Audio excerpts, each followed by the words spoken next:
Hey boardies, welcome to AmassGames. My name is Simon. Today I'm going to set up, play and review the game Unconscious Mind.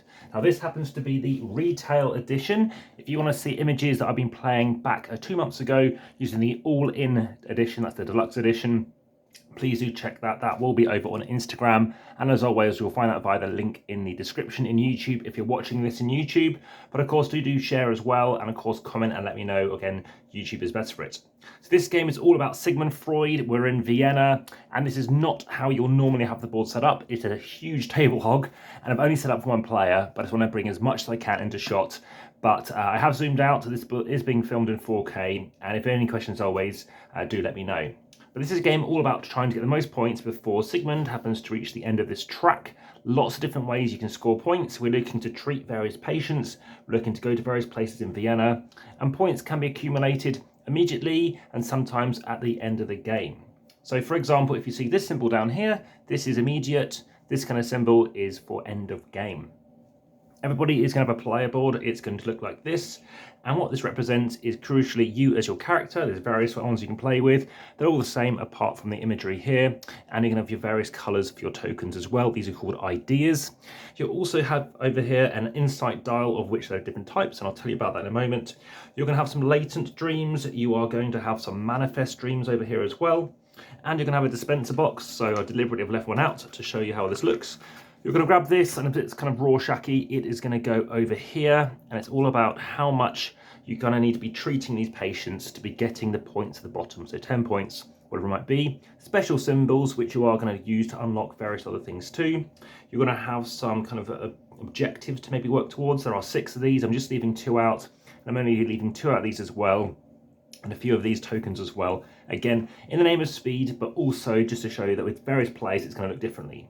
So in a 4-player game, this is all going to be empty, but if you are playing as a 2, you're going to take somebody else's ideas, i.e. their colour not being used, and they're going to go 4 and 4. In a 3-player game, somebody else's colour is going to go in these corner spots. So we have some level 1 tokens down here, and we have some level 2. These are called notebook tiles. And with level 1 space, you can see we do not have the banner, this right-hand edge over here, and you have some level 2 tiles as well.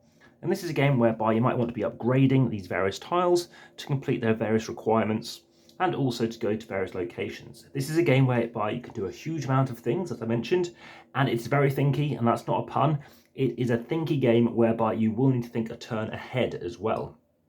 Just moving on to everything is to be stored away here, so I left that in shot initially, and everybody is going to take one of these cards. It might have a different value on the back of them. Okay, now whoever is starting last, they are the first to pick one of these treatment people they can try and cure, and then they're going to take one of these cards, and this will be going, again this will be further off down the board, down here, and they're going to take one of these at the top, and it's going to go on the top, and it's something that you're looking to cure. And then you're also going to be taking one of these people as well that you might want to be curing too. Now, when you're actually in Vienna, you're likely to have lots of coffee. So if you're going first, you're going to have 4 coffee. You're also going to start off with 0 heart-shaped boxes, and a few other things if you're playing with more players. So you can play this solo, but if you happen to be going with, again, let's say second, then you will get some coffee, etc. The number of tiles as well will vary among players. The various stacks will be 12 in a 2-player game, up to 18 in a 4-player game, or 15 for 3, both for these level 1 and level 2 notebook stacks. Now, one thing I haven't done on purpose is I haven't brought out some extra tiles here. Just like, you know, there's a here, these are some city map and location goals, and also can randomize 6, 1 for each location, to figure out where Sigmund's going to start, because you can kind of chase him around and do a bit of interaction as well. So this is a game whereby you are predominantly, in my opinion, trying to cure some clients. That is a key element of this game, whereby they can have some dreams. And yes, you are looking to take one of these various different characters, these latent dreams, and also bring them down, and that's what you're working towards completing.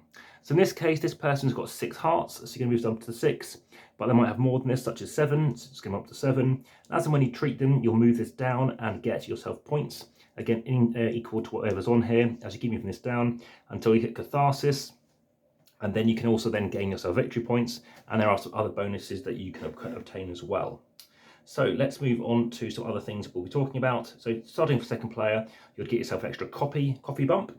3rd player will get themselves one of these ideas token. These are not finite, there's as many as you want. So that represents 5, that represents 1. And if you're going 4th, you're going to get an extra coffee and an extra light bulb. So let's talk about what this represents. This is all to do with, I guess, the rondel element of the various resource management things you're going to upgrade and boost, because you might notice on this card, you need something with a circle and something with a hexagon. There are 3 tiers going on here.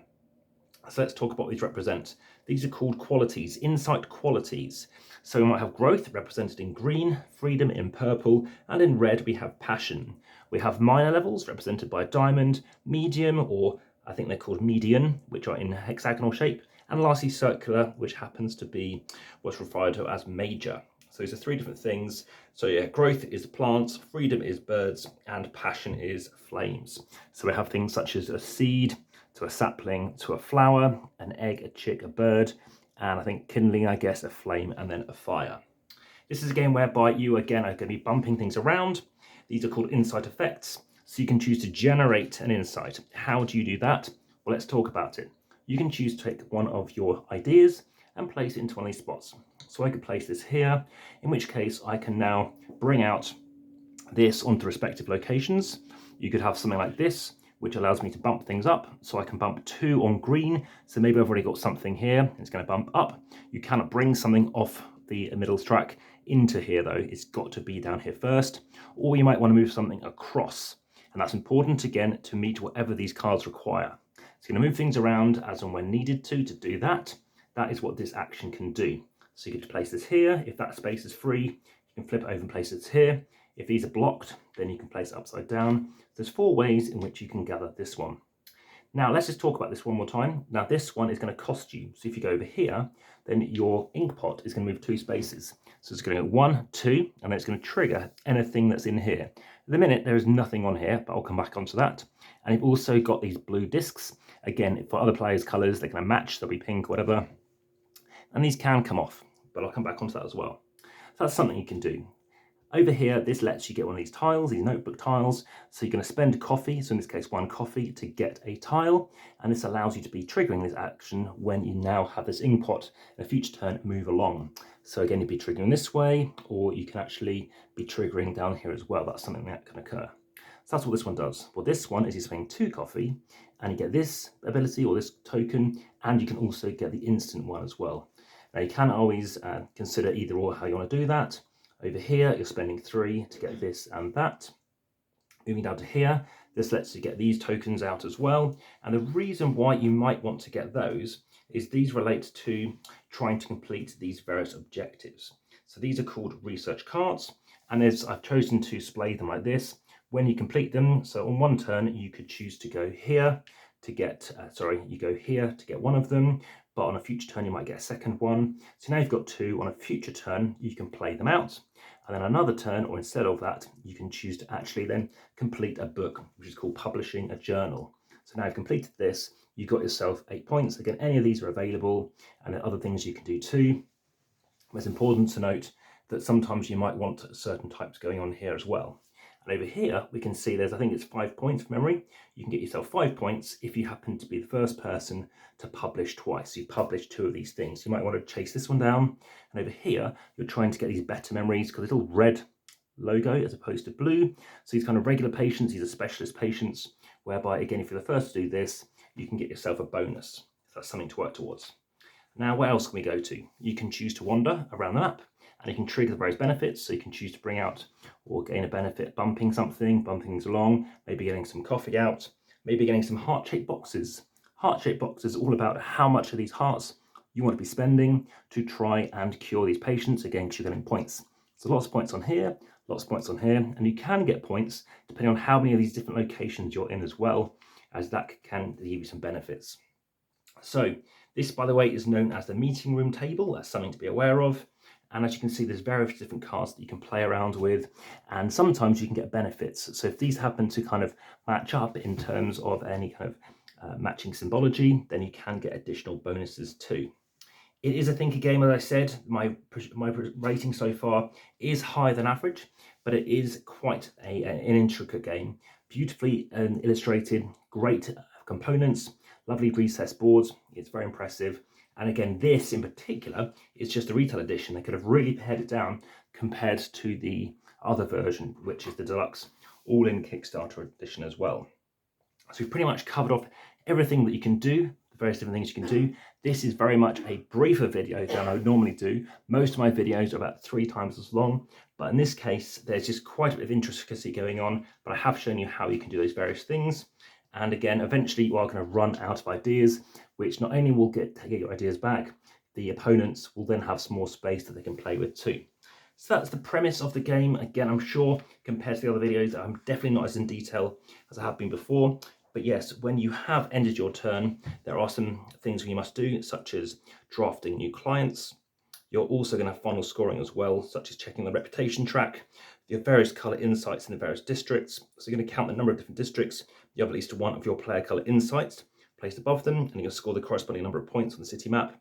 Completed notebooks as well, we've talked about, the different location tags as well that you have in play, and also case study clients without any kind of grief layers. So long as those grief layers come off, you can be scoring points on those too. You can convert heart-shaped boxes into victory points as well, and also coffee and bright ideas, convert any remaining of those at the usual rate of 3 coffees for 1 bright idea, then score 1 victory point for each bright idea in your supply. And like I said, there's a solo mode too, but it's very involving. It's interesting to see how this bumps around these various inkpots to get various abilities as well. And I'm pretty sure I'll give you a lot more updates as well. Various things you can be doing as well. You can choose to move your inkpot further, spending an idea. You must spend at least 1.